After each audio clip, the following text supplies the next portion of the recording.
Good afternoon and welcome to our webinar today on insights into careers in behavioral health. I'm Jeff Oxendine and I'm the president of My Health Career Navigator. I'm also the CEO of Health Career Connection and a faculty member at UC Berkeley School of Public Health. This is a really important webinar in that behavioral health is one of the most significant health issues that we face in our country today. I was on a panel last week, and some of the top leaders in the state of California said this is the issue of our time. This is also Mental Health Awareness Month, which is part of our timing to do this. And behavioral health careers offer tremendous opportunity for all of you to really make a difference in the health of populations and in your communities, and to have a rewarding career. I'm joined this evening by Kimberly Mayer. She's the director of the California Institute for Behavioral Healthcare Solutions, and I'm going to turn it over to her to briefly introduce herself, and then we'll dive in. Great, thanks, Jeff. So I'm Kim Mayer, and I'm the director of workforce development at California Institute for Behavioral Health Solutions, or CIBHS. And we're a nonprofit, mission-driven behavioral health consultancy that helps behavioral health provider organizations translate key policy areas into practice, program, and system design strategies. Our work throughout California includes evidence-based practice implementation, workforce development strategies, integrated health equity solutions, clinical program design, and substance use disorder provider network support. And we do, as I said, we work statewide in California, but many of the careers and points we're making today are applicable statewide. And I've had the pleasure of working with Jeff over the last couple of years on a few projects. So Jeff, it's all yours. Great. Yeah, Kim and I actually worked together on the California Future Health Workforce Commission, which was a 2-year project to build a strategic plan to meet California's future health workforce needs.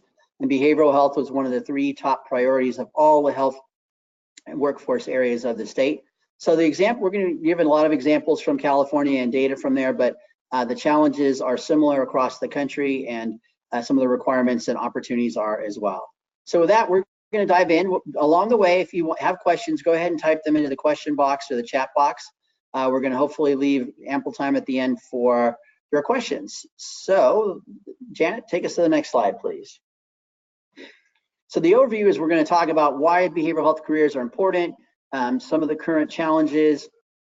We're going to get into what are behavioral health career options, and then we're going to talk about how to explore and access your options, and then hopefully you can have some time for questions.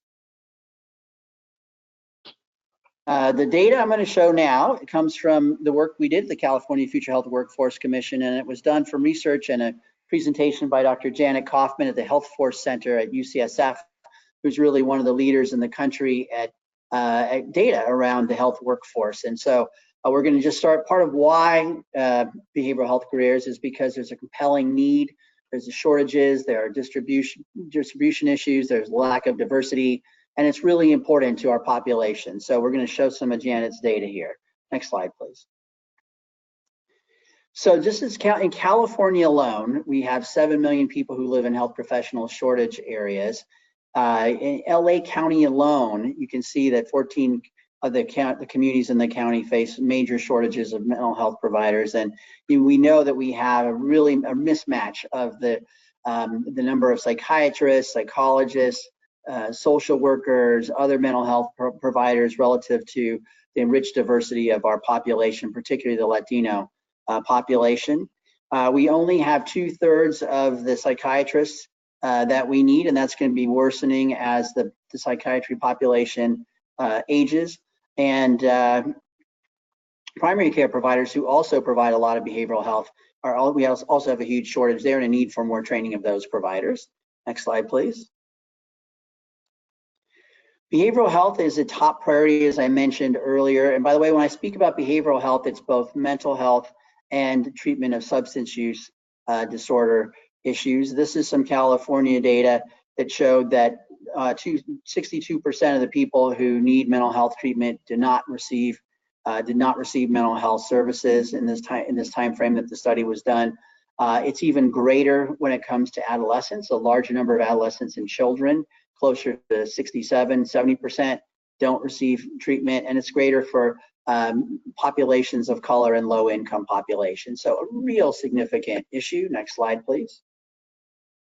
This is from a poll from earlier this year, January 2019, Kaiser Family Foundation, California Healthcare Foundation, saying 9 in 10 Californians view this mental health treatment as extremely or very important policy priority, and half people believe that their community don't have enough providers. So this is a real significant issue at the time when the incidence and prevalence of these issues is only growing. Next slide, please. We have to make sure that's why we call it behavioral health. It's both mental health and substance use, and you can see the large number of people with drug or alcohol dependence that are not receiving treatment. Next slide, please. And so as a result of this, as I mentioned, our California Future Health Workforce Commission prioritized behavioral health as one of the 3 top priority areas. And these are some of the top 10 priority recommendations from this entire project. These 3 were the top behavioral health recommendations, expanding the number of primary care and psychiatric residency positions, adding a new psych nurse practitioner program, so that you don't have to be a psychiatrist to treat mental health issues, as you'll hear throughout the presentation. And nurse practitioners are playing an increasingly important role as prescribers and providers of treatment. And then we also have a need for more engagement of community health workers and people with lived experience, peer providers, and to have them have better training, certification, and payment in order to better provide behavioral health services. And many of those workers focus more on prevention of behavioral health and really work at the community level. Next slide, please. We also had, of our 27 recommendations, we had other recommendations related to behavioral health, particularly around increasing stipends and incentives for people to go into behavioral health, particularly public mental health, which is in California, who treats the moderate to severe mentally ill population who with lack of resources. A big focus, there's an epidemic in colleges now of anxiety, depression, mental health issues. And so we have a focus on improving college student mental health and recruiting more students into mental health.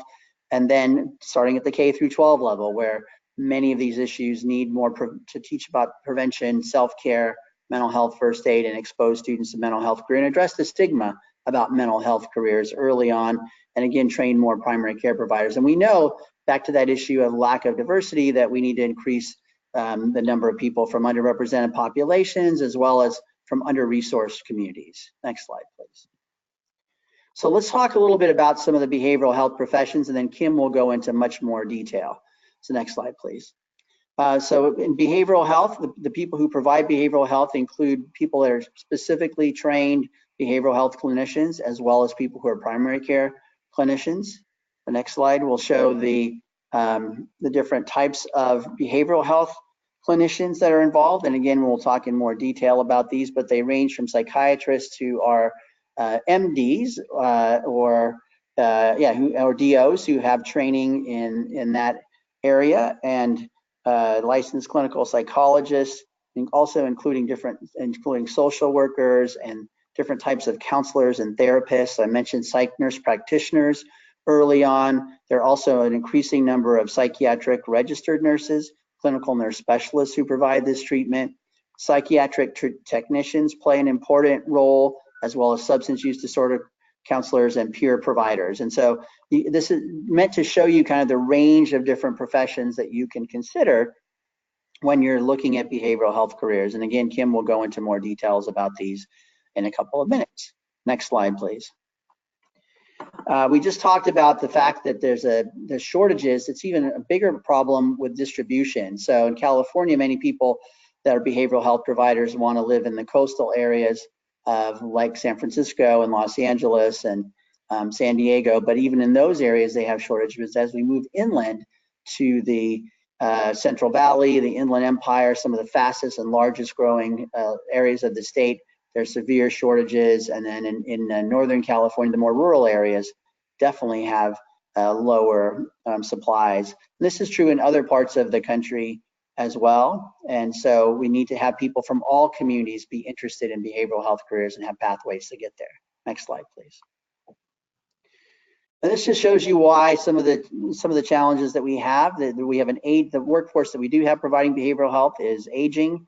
You can see that 45% of psychiatrists and 37% of psychologists are over 60 years old. That's a pretty large number, and there's not enough in the pipeline behind them. Where this is maybe where you come in to be able to get into the workforce here in the future. And we already talked about the underrepresentation challenges that we have. Next slide, please.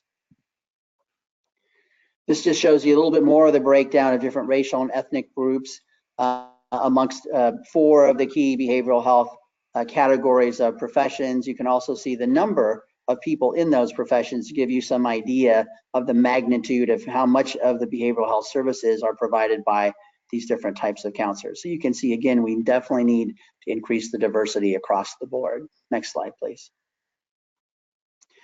And then this shows that there's huge projected job growth in behavioral health. Part of it is because of the aging of the workforce, but part of it is because of the increasing demand for services. And so this is some data just showing in California, and the statistics are similar around the country of the additional jobs that are projected to be created, in behavioral health going forward. Look at the size of those psychologists and social worker kinds of numbers in particular. Next slide, please.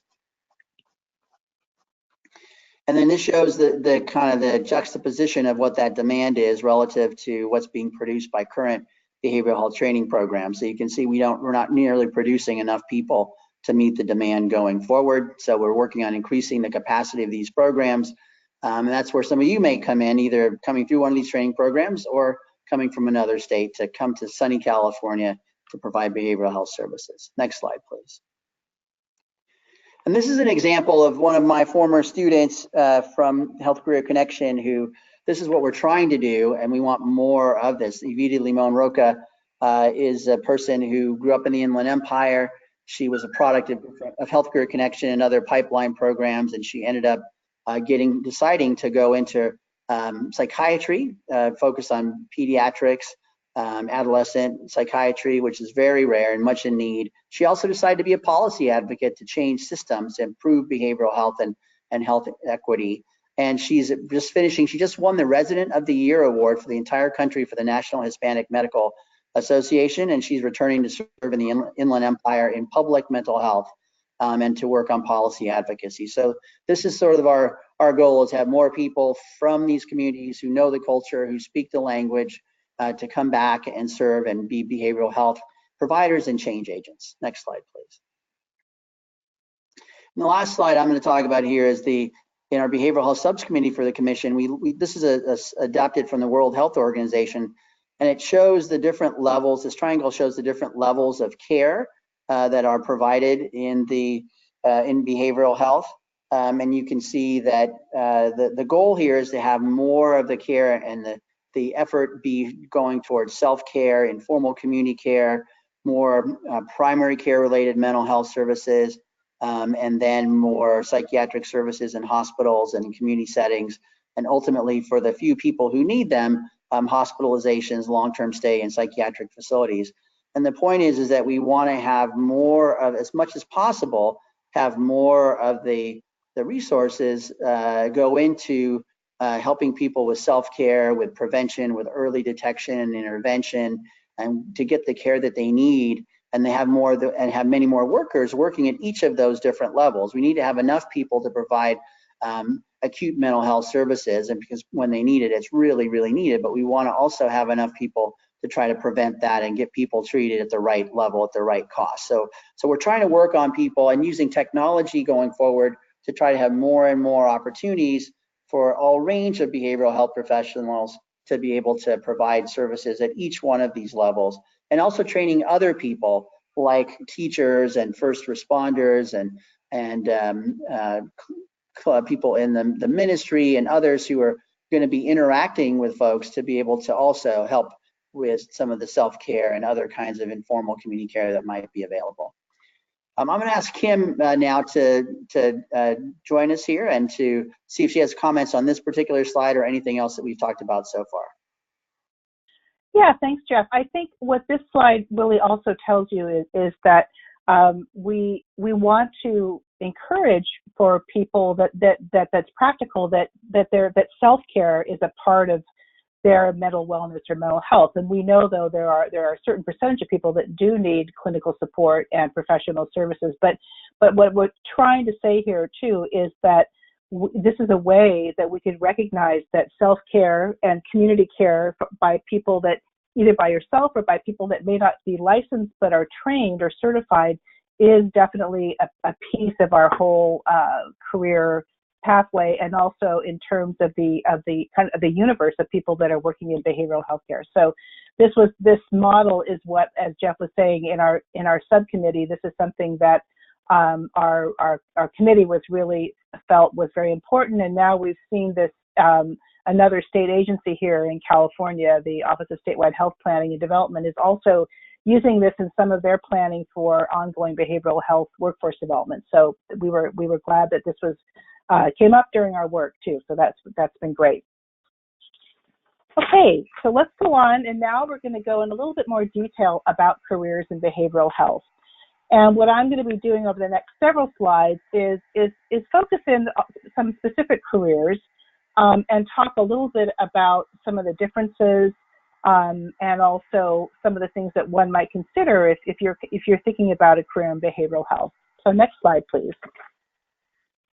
So what types of careers are available? There are a number of different types of careers. I think that we may think that we may think that just a typical, you have to be a psychologist or a psychiatrist, but there are actually a number of different careers.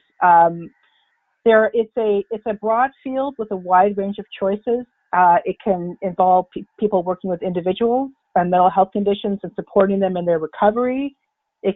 It means counseling people in groups to do better in school, at work, or in their personal relationships.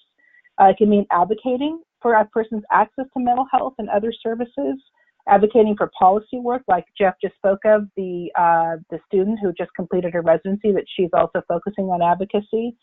And it can also focus on advocacy around reducing stigma and discrimination around mental illness. That's a big part of this field to think of, is that because there are people oftentimes that are afraid to get treatment or seek help because of the stigma around mental illness. So some of the mental health professionals that do have, that may have advanced degrees include professional counselors, psychologists, psychiatrists, clinical social workers, or psychiatric nurses. They have generally special training, and then they also have to do on-the-job training to get their licensure. And there are people that also that may not be licensed. They may be working as a peer specialist or a family support worker, and but it's a broad field. So let's go to the next slide, and we'll talk a little bit more about if this is right for me. So is a career in behavioral health the right fit for me? One of the things I've often heard from people, well, I want to help people, which is great. And there are many ways in our world to help people. One of them is behavioral health, but there are also other careers too where one might be able to help people.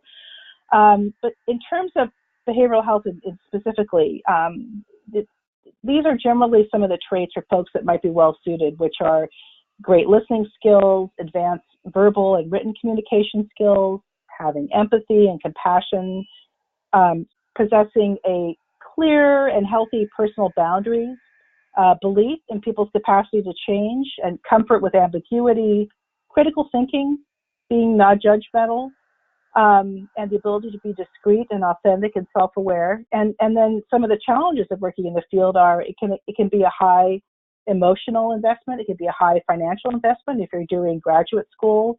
Some jobs and settings may not be as highly compensated. There's also a potential for burnout, as there is throughout other healthcare fields.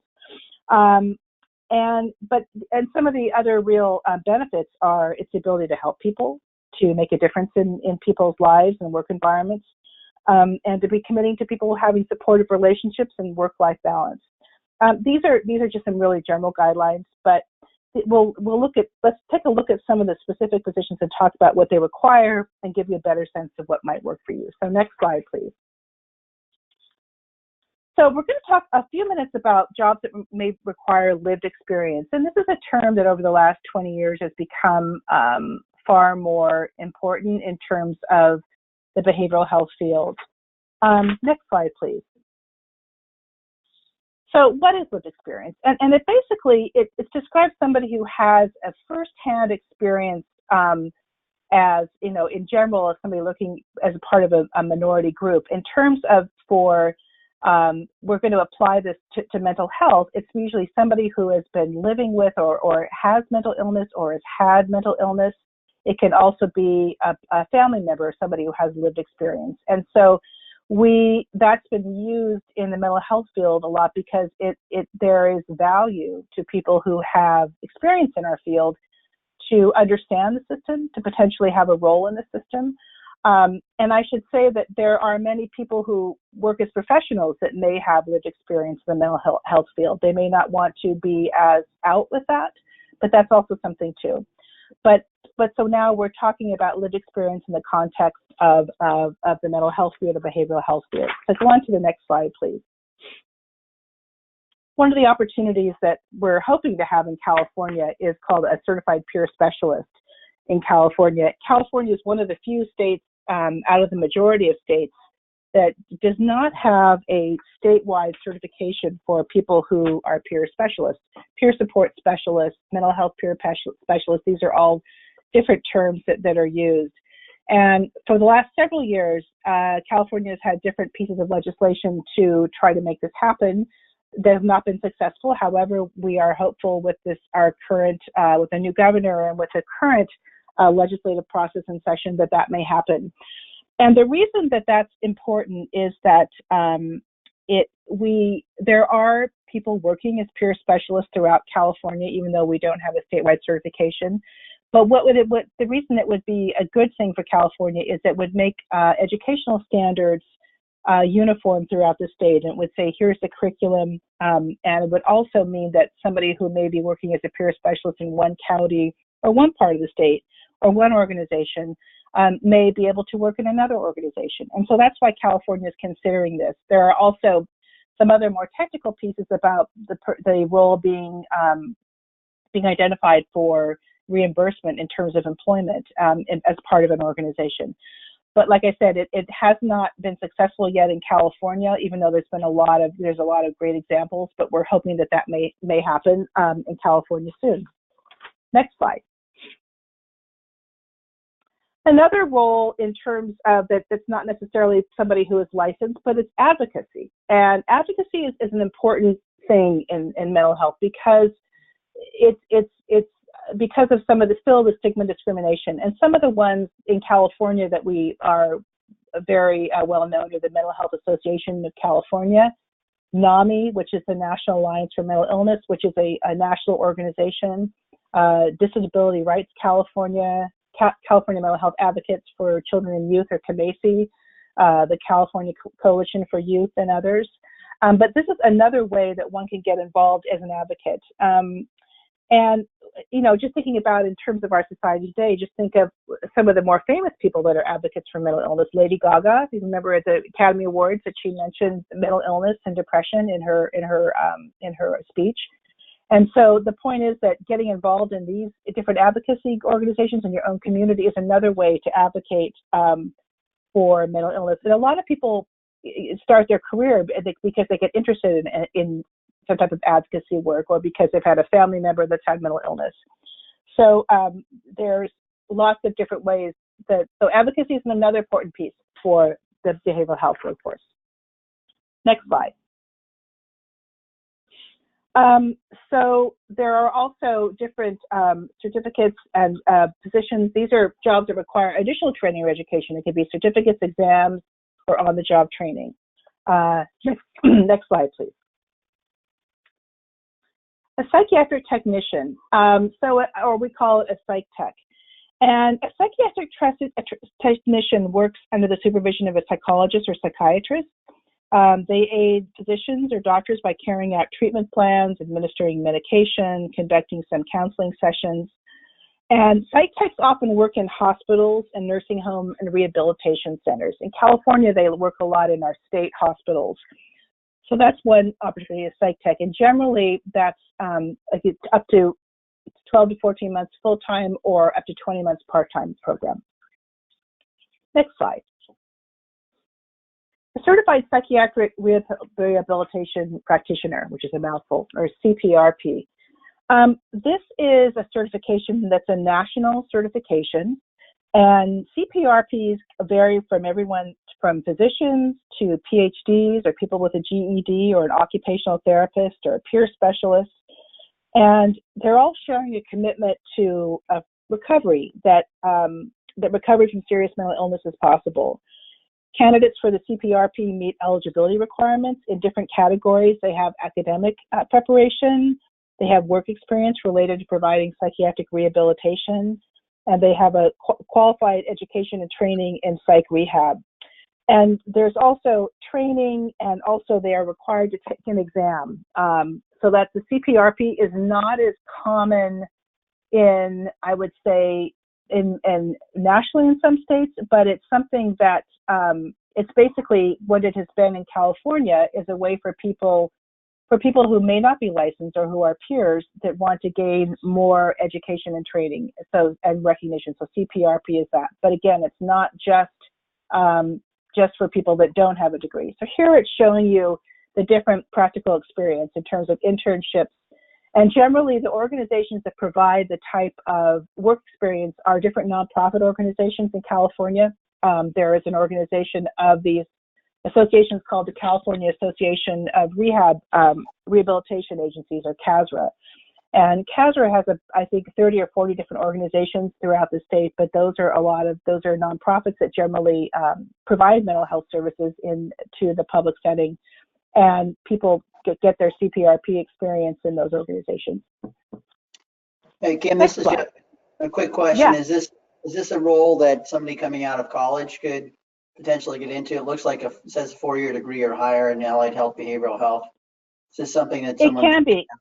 Yeah. It can be if somebody's interested in that. And I think one of the reasons is that it's appealing to people because there isn't necessarily a graduate degree required, but people also may choose to become a CPRP who do have further training too. So definitely, this could be somebody who is has coming out of college. Okay, let's go to the next slide. So now we're going to focus a little bit more on positions that require additional training, a bachelor's level and advanced degrees, and potentially licensure.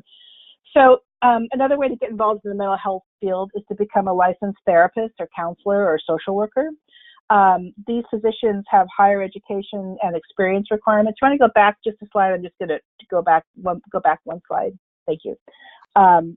They vary widely, and they depend not only on your educational background, but also the population that you choose to work with and your approach, or some people might call that a theoretical orientation. And this includes people with lived experience can bring those unique skills too. But these positions we're talking about now require a university degree and often an advanced degree and significant experience in the field, along with license exams in some cases. So let's go to the next slide and talk about substance abuse counselors. So a substance abuse counselor generally has to specializes in people working with drug and alcohol problems, eating disorders. And they often work in rehabilitation centers or treatment programs, homeless shelters, drop-in centers, or private practice. And they generally, they get a certification that can be, there's not one statewide certification in California. There are 2 different certifications, but the training can be done on distance learning. There are also programs in community colleges in California. And then there are also some licensed other mental health workers that will get to become a substance abuse counselor. Generally, substance abuse and behavioral health counselor are one of the lower paying ones within behavioral health. And but we need lots of substance abuse counselors. And I also say this, just that historically in the field, there has been, sometimes there's resistance in the substance abuse field to want to identify as a mental health career because it seems like, well, that sort of pathologizes somebody's substance use problem. So, I mean, the fields have grown up differently. Substance abuse counselors really grew up as people with lived experience who are recovering from drug and alcohol abuse. but that has, over the years, as that has become more professionalized, and we really need more SUD counselors. So let's go to the next slide. Something else, we'll talk about this for a bit, is what's the difference between a social worker and a therapist and everything else. So social workers and therapists often perform similar rules, and the two jobs, they can be reimbursed in organizations the same. They're not always exactly the same, but social work is a profession. It focuses on improving the lives of individuals, groups, and communities and society as a whole. And they perform a wide variety of duties to accomplish the goal. In California, a licensed social worker is a licensed clinical social worker, which focuses on diagnosing and treatment emotional disorders, or a direct service social worker, where you may help people get, housing and employment, or a researcher. Social workers work in a variety of settings, including private practice, hospitals, schools, universities, substance abuse facilities, community centers, nonprofit organizations, and aid organizations in foreign countries. Marriage and family therapists and licensed professional clinical counselors are often called therapists or psychotherapists, and the word psychotherapist is used as a broad term to describe somebody who provides psychotherapy and counseling. So a therapist can also be a social worker or a mental health worker. They provide mental health services such as diagnosis and treatment and talk therapy and treatment to their clients, usually in settings like private practice or mental health clinics. As a psychotherapist, you may help clients with a range of mental health problems such as depression or anxiety or workplace concerns. So let's go on to the next slide. Okay, so we're going on to the licensed marriage and family therapist or licensed professional clinical counselor. I should say that in California, the LPCC only became available in 2012, and even though it was in 49 other states. But so basically, these professions are more similar, are more alike. A bachelor's degree, a graduate degree, a master's or doctoral, and then 3,000 hours of supervised practice and taking a licensing exam.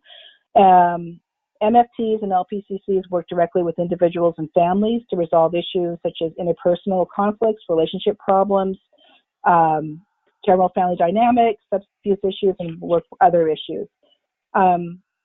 MFTs and LPCCs are mostly similar. Sometimes MFTs may specialize more in family and child work. LPCCs are more generalist, but they've also been promoted as clinicians focused on wellness and recovery approaches, career counseling, and master's level assessments. So let's go to the next slide. So the next one is a licensed clinical social worker. So again, licensed clinical social workers address individual and family problems, just serious illness, substance use, and domestic conflict. This is done in a clinical setting, or typically that can be psychotherapy, counseling, therapy, and more. And in California, it also requires a master's degree and 3,200 hours of supervised work experience and a license exam. And one of the things also that can vary between licensed clinical social workers and MFTs, depending on the state where you live, is one may be eligible for reimbursement in a certain system. So for example, I don't believe Medicare, at least in California, Medicare reimburses marriage and family therapists in the system. So that's why somebody's an LCSW, somebody who wants to work in a healthcare environment may decide to be an LCSW. That's just one point. Okay, let's go on to a licensed psychologist. So a licensed psychologist, which is a pretty common, throughout the world, a clinical psychologist, we're pretty clear on what that is. But for a licensed psychologist in California, requires a PhD in psychology or a mental health related field, or a doctorate of psychology, or a PsyD degree, and 3,000 to 6,000 hours of supervised training, and half which must be postdoctoral. And so psychologists evaluate psychological, biological, and social factors that are contributing to mental illness. They often work in private practice settings, community-based organizations, public agencies, academic institutions, and healthcare settings, and even business settings too. So let's go on to the next one, the psychiatrist. So a psychiatrist is a physician. So they have a medical degree, either an MD or an osteopathic medicine degree, and then 4 years of residency training. And when this is data from 2 years ago, I was just doing a little research in California what the average salary is, and I know it said, at least in the Bay Area where I am, the average salary was $220,000. So it is, in terms of one of the specialties in terms of medicine, I don't think it's not necessarily one of the higher paying ones. But if you'll recall the earlier slides that Jeff was mentioning, that it was, it's definitely a field where we need more people. And Jeff, maybe you can comment on this. One of the things that we learned in our work with the California Future Health Workforce Commission is, one of our challenges is that for people in California who may choose to become a psychiatrist often aren't able to find a residency in California, so they may go to another state, and they don't always come back. So Jeff, do you have any thoughts on that?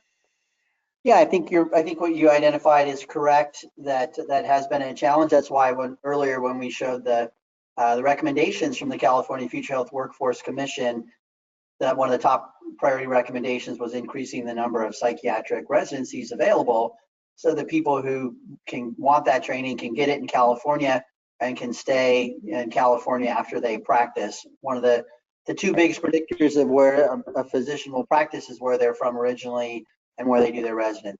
And so there's a big focus now. The governor's new budget and some of the legislative bills have significant dollars to increase the number of psychiatric residencies in California. So I think we'll see many more of those, which is a really good thing. Great. And then one profession that's not on these slides, but we talked about earlier, which is a psychiatric mental health nurse practitioner, which is basically a nurse who has the training to become a nurse practitioner, which is an advanced degree. And the psychiatric mental health part of that means they have a national certification.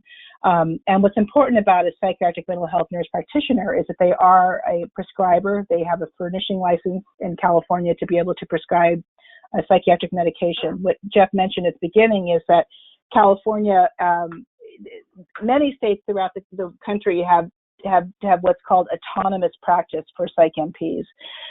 California does not have that. We think that's something that the state should consider, and it has been tried to happen for several years, and it hasn't happened yet. And yet, because they still work under your supervision of a physician or psychiatrist.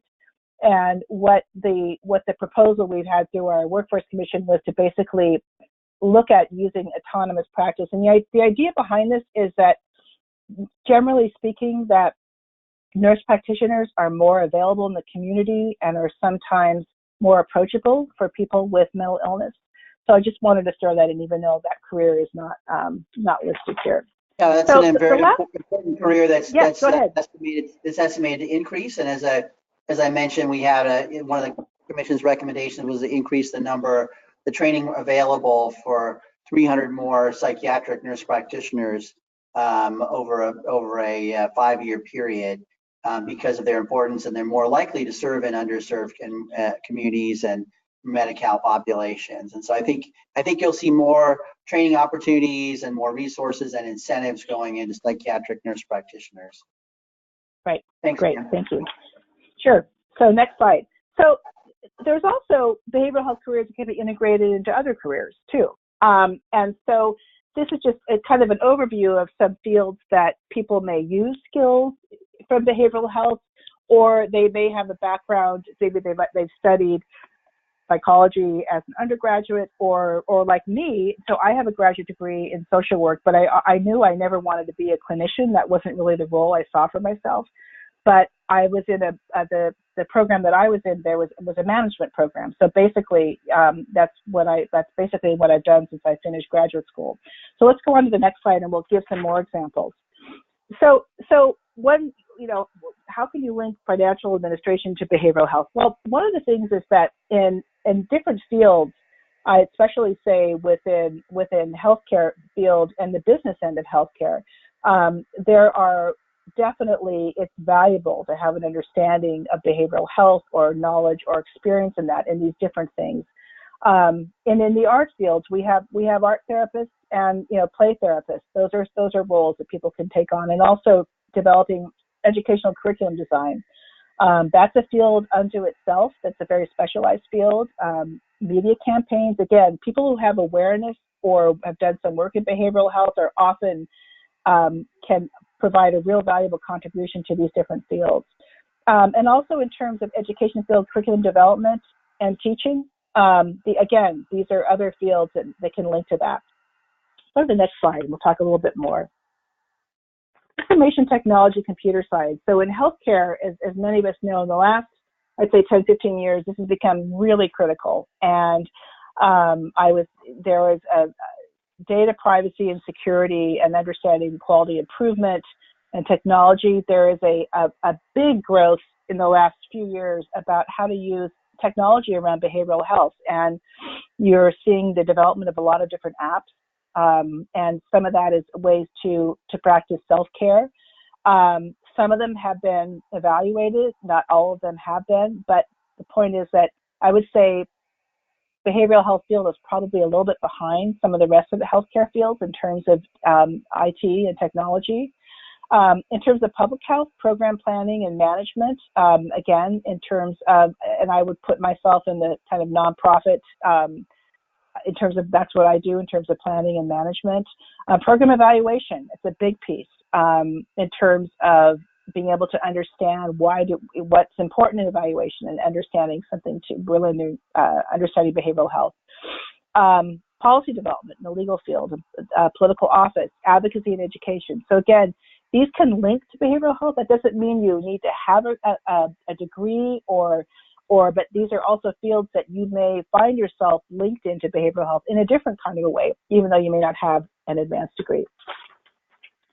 So let's go to the next slide. So you want to get a job. So Jeff mentioned earlier some of the data showing, what do we need? Here's a couple of examples on these next few slides. For substance use counselors, here's a few examples. We know that the growth is to grow by at least 22% by the next 5 years, which is faster than other occupations. Mental health counselors and marriage and family therapists, and I would add social workers to that, are expected to grow by 19%, which is faster than all the other ones. So there is definitely a need. And I would say this also, just to say that California other states have this same challenge. California is a very large state. Some of these, you see these figures, and it's because we're a large state with a large population. So I would say that there's definitely employment. And I also know that sometimes programs are impacted when you're trying to get into graduate school. But again, there is definitely growth potential down the road. And then go to the next slide, please. I want to just kind of reiterate some of the data that Jeff shared earlier, is that, we have a workforce that doesn't really reflect the population that we're serving. And I would say that there is a real push to try to create more jobs for people from diverse communities. In California, for the last 10 years, we've had the Mental Health Services Act, or Prop 63, and there was a 10-year investment in the behavioral health workforce, specifically the mental health workforce. And one of the real goals of that has been to create a more diverse workforce. And for example, California has 58 counties. Most of those are small rural counties, and most of them don't have graduate training programs or internship or fieldwork programs. So not only are we don't have enough people even in some of the more urban areas, but we really don't have people serving their own communities, and that includes ethnic minorities and people from small counties and rural areas. So again, and we also have a pretty low numbers of people that are in these different programs. I think some of this has increased. I know that in social work, on the child welfare side of social work, California's had a big initiative for the last several years, and we've seen a real increase in the social workers that work in child welfare. Those aren't necessarily mental health social workers, but it takes a real commitment to be able to grow those programs and recruit from them too. So the next slide is a website that that's basically it's called ONET Online, and it lists different careers, and you can find occupations, and it helps to sort of learn some different tools. There's an occupation list on this, and this might also help you with looking at a particular state in terms of what you are looking for. And the last slide here is just basically, the last couple of slides here are who we are, CIBHS, and then also we're part of the East Bay Health Workforce Partnership, and there are a number of other organizations, which you'll see on the last slide here, that go to the next slide, that really represent this, that Jeff serves as one of the leaders for the Health Workforce Partnership. So that's all of my content. Jeff, did we have any questions you wanted to take? Yeah, so Kim, thank you so much for your excellent overview of different professions and different considerations for people who are interested in those professions. Just wanted to now open it up for questions. I'm hoping that you had some that you typed into the chat. Janet, are there any questions for us to start out with, or do you have any questions for us? I'll start with a question. So for me, like I did HCC, and I felt like just seeing, one of the big advantages that I saw was just seeing people who look like me, you know, in public health, in medical professions. And I was just wondering, like, in your view, what's kind of the best strategy that you've seen in terms of increasing diversity in behavioral health? Kim, you want to comment on that from your experience? Yeah, I mean, I would say a couple of things. Is that I think we have to incentivize people. I think we have to incentivize them with money in terms of educational programs. I think with scholarships. I think with stipends. And I think we have to also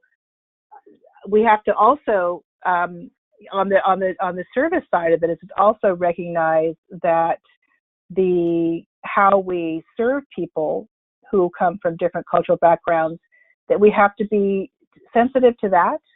But and also in terms of, so that means that making sure that we're looking at the whole patient and the whole client, and not just sort of what, you know, we're really thinking about also that we're also thinking about training people and incentivizing people to work in the community, and not just necessarily in an office or a clinical setting. So I would say that I think also some other ways is that we have to introduce this career at a much younger age. I think in junior high and middle school and high school, to say these are careers out there. We run a program that's funded by OSHPD, where we're working with some high schools in a part of the Bay Area, and we're introducing mental health careers. And oftentimes, one of the things that we get, one of the first reactions is that, oh, I didn't know there was all these other different healthcare careers. You know, that's not just being a nurse or a doctor or something like that. So I think it's introducing people at an early age. I think it's incentivizing. I think it's specific programs that want to target reaching out to diverse populations. And Jeff, would you add to that? Yeah, I would say that and I have examples also, and have been involved with initiatives that start with the K through 12 level of exposing students to mental health and behavioral health careers, but also helping them understand how to do better self-care and trying to destigmatize mental health and substance use overall, and then particularly as a profession. I think that's important. And then I think providing more opportunities for like internships, like Healthcare Connection is providing more internships in behavioral health, and more incentives, as Kim mentioned.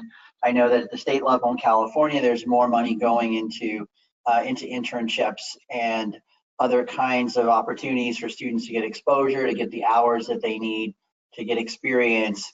And I think providing more role models and mentors of people who are bilingual, who are people of color, to help support students that are interested along the way. And then I do think it's providing more support, increasing the educational capacity of programs is needed, and increasing the number of residencies and the number of ways for people to get the hours. You saw most of those careers required a certain number of hours of supervision, supervised care, and so people, sometimes those are unpaid, and so needing to make more of those available, particularly in different communities, and then making more of those paid where possible, and then showing people, better advising also, like how do you pick of all these different, like what's, I loved how Kim had, what's the difference between a social worker and the different types of therapists. And I've had some conversations lately with students, well, do I get the PsyD or do I get the PhD? And so better advising, I think, from people who are credible and supportive, I think is also important. Good point. All right, so we have a question here from Stephanie Ramirez. Thank you for your question. For students in grad school or those out of school, are there any internships that stand out to you that provide their interns with the most learning experience or support that you would recommend?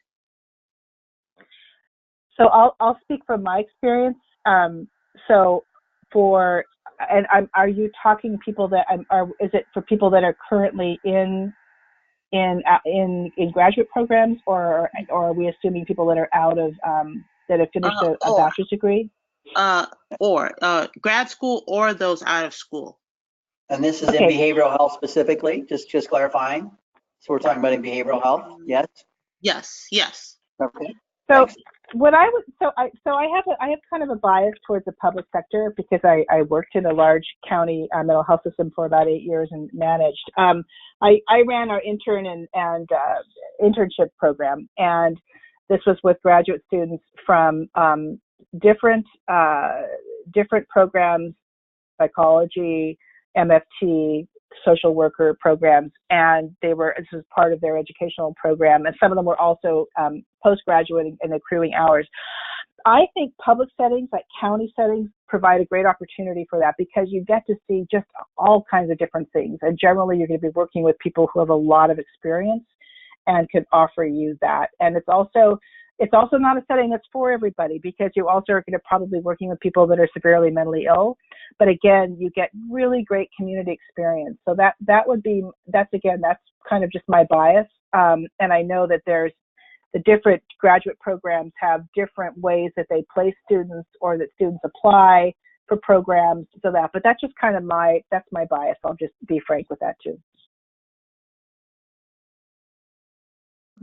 And I'll just say one more thing is that where you do field work or internship or practicum is really important. You can go to a great educational program, a great school, but have a crummy experience in your practicum or field work or internship or just the opposite.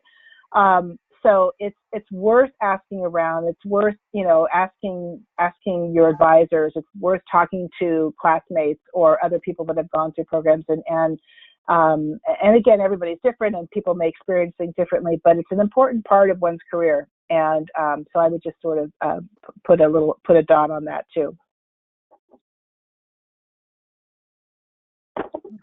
Other questions? Let's see.